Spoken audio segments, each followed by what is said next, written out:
कोई समय था जब बिहार के अंदर से गाड़ियों को ले जाने से लोग डरते थे। बिहार के अंदर गाड़ियों को लूट लिया जाता था, जिसके चक्कर में कई कई गाड़ियां 20-50 गाड़ियां एक लाइन बनाकर जगहों से निकलती थी, बिहार के अंदर से निकलती थी, ताकि लुटेरे जो हैं वो गाड़ियों को लूट ना ले। ये बहुत पुरानी बात है। उसके बाद लॉ एंड ऑर्डर सुधरा बिहार के अंदर और ऐसी घटनाएं ज़्यादा सामने नहीं आती हैं। लेकिन आजकल एक और राज्य ऐसा है जिसको हम विकसित राज्यों के अंदर गिनते हैं हमारे देश के अंदर, लेकिन वहां पर लगातार लूट की वारदातों को अंजाम दिया जा रहा है, और ये राज्य है गुजरात। गुजरात को लेकर हम इससे पहले भी आपको कुछ वीडियोस दिखा चुके हैं, जिसके अंदर एक घटना थी जिसके अंदर 7 ड्राइवरों को एक साथ लूटा गया, उसके बाद 2 और ड्राइवर्स को एक साथ लूटा गया, और उसके बाद हमने ये भी आपको खबर दिखाई कि वो जो गैंग था, दफार गैंग, वो पकड़ा गया है, उसके जो व्यक्ति हैं वो पकड़े गए हैं, और पुलिस ने, गुजरात पुलिस ने यह दावा किया कि जो दफार गैंग है उसको बस्ट कर दिया गया, उसको ख़त्म कर दिया गया है, यहाँ तक के दावे किए गए हैं। और ये जो घटनाएं मैं बता रहा हूँ, ये जो मैं आपको खबर बता रहा हूँ, ये 8 जून से पहले की है। लेकिन अभी 1 महीना भी नहीं गुजरा है कि एक और बड़ी घटना गुजरात के अंदर हो गई है, जिसके अंदर ना सिर्फ ड्राइवर बल्कि जो किसान है जिसका माल था गाड़ी के अंदर लोड था, उसकी भी बेरहमी से पिटाई की गई है और पैसे लूटकर भागने में कामयाब हो गए हैं ये लुटेरे। पूरी घटना क्या है मैं बताऊंगा आपको आज की इस ग्राउंड रिपोर्ट में। ट्रांसपोर्ट टीवी पर आपका स्वागत है। मैं हूं मनिंदर सिंह और आप देख रहे हैं ग्राउंड रिपोर्ट। गुजरात की घटना है, मैंने आपको पहले ही बता दिया। जो माल था गाड़ी के अंदर, जिस गाड़ी को लूटा गया, वो जीरा था। जी हाँ, मैं आपको बता दूं कि गुजरात और राजस्थान भारत के 2 ऐसे राज्य हैं जो विश्व भर में अपने जीरे की प्रोडक्शन के लिए फेमस हैं।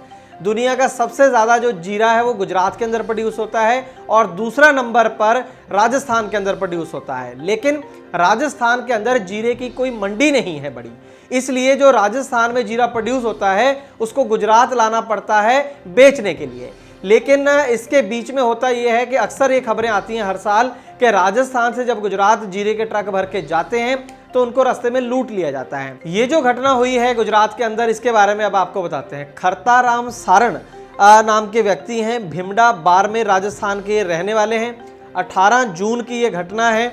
ये बाड़मेर राजस्थान से जा रहे थे ऊंझा गुजरात के अंदर। ऊंझा में जीरे की मंडी है, वहां पर ये जो जीरा बेचने जा रहे थे, इंग्लिश में जीरे को कमिन कहते हैं। जैसे ही ये गाड़ी राजस्थान से गुजरात के अंदर एंटर होती है तो वहां पर एरिया है थराद एरिया के अंदर ये गाड़ी थी। वहीं से जो लुटेरे थे वो एक कार के अंदर इस ट्रक के पीछे लग लिए।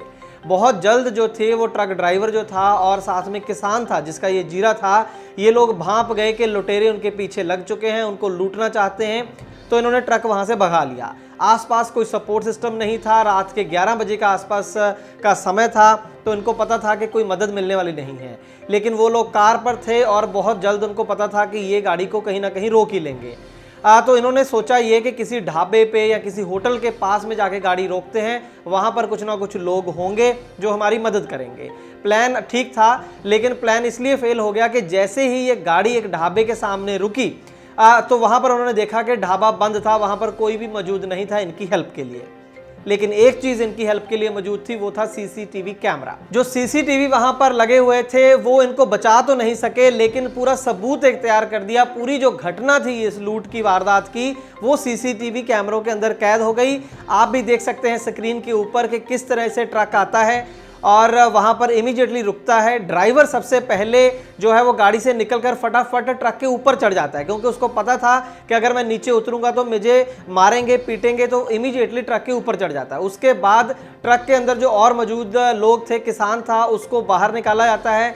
बेरहमी के साथ 5-6 व्यक्ति उसको पीट रहे हैं। उसके बाद ड्राइवर को उतारने के लिए एक व्यक्ति ऊपर चढ़ता है, गिरता है, फिर उसे ऊपर चढ़ता है। उसके बाद ये लोग सीसीटीवी कैमरा से साइड में हट जाते हैं। असल में हुआ ये है कि जो ड्राइवर और जो किसान इस वारदात के शिकार हुए हैं, लूटे गए हैं, उनका सीधा संपर्क ट्रांसपोर्ट टीवी से नहीं हो सका है। हमें ये वीडियो हमारे अन्य व्यूअर्स ने भेजा है और उसके बाद हमारी बातचीत पुलिस स्टेशन में या कई व्यक्तियों से हुई, लेकिन डायरेक्टली इन लोगों से बातचीत नहीं हुई। लेकिन ये बात कुल मिलाकर समझ में ये आई है कि ट्रक तो लेकर वो नहीं भागे हैं, जीरा भी लेकर वो नहीं गए हैं, लेकिन 30,000 रुपये जो ड्राइवर के पास थे, किसान के पास थे, वो लेकर वो वहाँ से फरार हो गए हैं।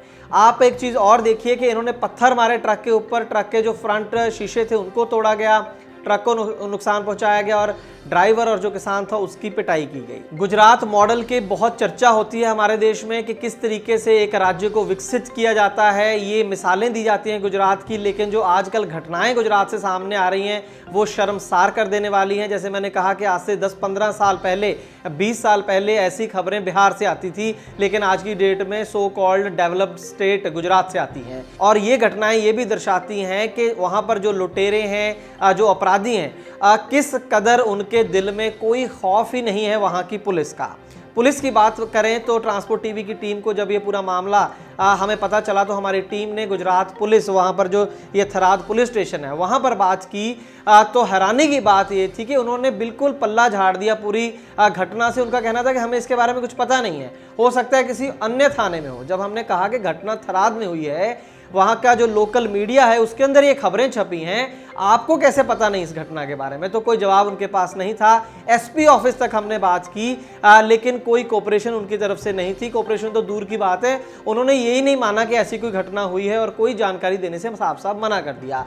अब आप समझ जाएंगे कि क्यों वहाँ के जो लुटेरे हैं उनका इतना हौसला है कि कोई हाईवे के ऊपर चलते ट्रक को इस तरीके से रोके, वहाँ से उनको लूटे, मारे और आराम से वो चले जाते हैं। वो इसलिए चले जाते हैं क्योंकि उनको भी पता है कि पुलिस उनका कुछ नहीं बिगाड़ सकती है। और ये तब है जब 10-15 दिन पहले ही वहाँ की पुलिस ये दावा कर चुकी है कि दफार गैंग जो है उसको हमने बस्ट कर दिया है। और इस घटना के अंदर भी जो बताया जा रहा है मीडिया रिपोर्ट्स के अंदर के दफार गैंग का ही हाथ हो सकता है। आपको याद करा दें कि जो पहले घटना है जिसका मैंने जिक्र किया, जिसके अंदर गाड़ियां लूटी गई, ड्राइवर लूटे गए, वो तारापुर वटमनी रोड के ऊपर वो घटनाएं हुई थी। और ये थराद एरिया है गुजरात का। जब गुजरात, राजस्थान से आप गुजरात में एंटर करते हैं, वहाँ पर ये घटनाएं हुई हैं। अगर दफार गैंग जो है वो बस्ट कर दिया था गुजरात पुलिस ने पहले, तो ये लोग कहाँ से आए? और अगर ये लोग दफार गैंग के नहीं है तो गुजरात पुलिस को बताना चाहिए कि कितने गैंग ऐसे सक्रिय हैं गुजरात के अंदर जिनके ऊपर कोई लगाम ही नहीं है गुजरात पुलिस की। आपको यहाँ पर यह भी बता दें कि 1 साल पहले भी ऐसी घटना को अंजाम दिया गया था। उसमें भी जो जीरे से भरा हुआ ट्रक था उसको लूट लिया गया था और उस समय गुजरात पुलिस ने कहा था कि ये दफार गैंग का काम है। 2018 में भी एक ऐसी घटना हुई थी, उसके अंदर भी ट्रक ड्राइवर को जो बांध लिया गया था, गाड़ी को अपने कब्जे में ले लिया गया था। उस केस के अंदर पूरे ट्रक और माल को लूटने का प्लान था, लेकिन उसमें हुआ क्या था कि ट्रक स्टार्ट नहीं हुआ बाय चांस और लुटेरों को वहां से ट्रक छोड़कर भागना पड़ा था। तो कहना मैं ये चाह रहा हूं कि ऐसी घटनाएं लगातार इस रूट के ऊपर हो रही हैं कई सालों से, लेकिन गुजरात पुलिस पूरी तरह से फेल है इन गैंग्स को कंट्रोल करने में। यहाँ पर लास्ट में एक चीज मैं और बता दूं कि जो जीरे की पैदावार यहाँ पर होती है, बताया जा रहा है कि 16 अरब रुपए की जीरे की पैदावार यहाँ पर होती है। बात सिर्फ ट्रांसपोर्ट सेक्टर की नहीं है कि ट्रक ड्राइवर, ट्रक गाड़ी मालिक जो हैं वो सेफ नहीं है, ये तो पता ही है, लेकिन आप जो व्यापारी हैं उनके एंगल से भी सोचिए, किसानों के एंगल से भी सोचिए, उनके बिजनेस पर कितना प्रभाव पड़ता है। और अंतरराष्ट्रीय स्तर पर कितनी शर्मसार कर देने वाली बात है कि जीरे की अंतरराष्ट्रीय स्तर पर सबसे बड़ी मंडी और वहां पर इस तरीके से लुटेरे जो हैं वो काबिज हैं। उस लिहाज से कितना बड़ा धब्बा है ये पूरे देश के लिए, ये घटनाएं, और गुजरात के लिए और गुजरात पुलिस के लिए। आपकी क्या राय है इसके बारे में हमें कमेंट सेक्शन में जरूर बताइएगा। हम चाहेंगे कि आप इस वीडियो को ज्यादा से ज्यादा शेयर करें, लाइक करें और अपने इस चैनल को YouTube, फेसबुक और ट्विटर पर जरूर सपोर्ट करें। आपको यह भी बताना चाहेंगे कि ट्रांसपोर्ट टीवी पर हम हर रोज ट्रांसपोर्ट सेक्टर की खबरें लेकर आते हैं, तो देखना ना भूलें ट्रांसपोर्ट टीवी, ट्रांसपोर्ट जगत की हर खबर के लिए। ट्रांसपोर्ट टीवी को YouTube पर अभी करें सब्सक्राइब और दबाएं बेल आइकन। फेसबुक पर लाइक करें हमारा पेज और ट्विटर पर भी करें फॉलो। ट्रांसपोर्ट टीवी, जानकारी लाभकारी।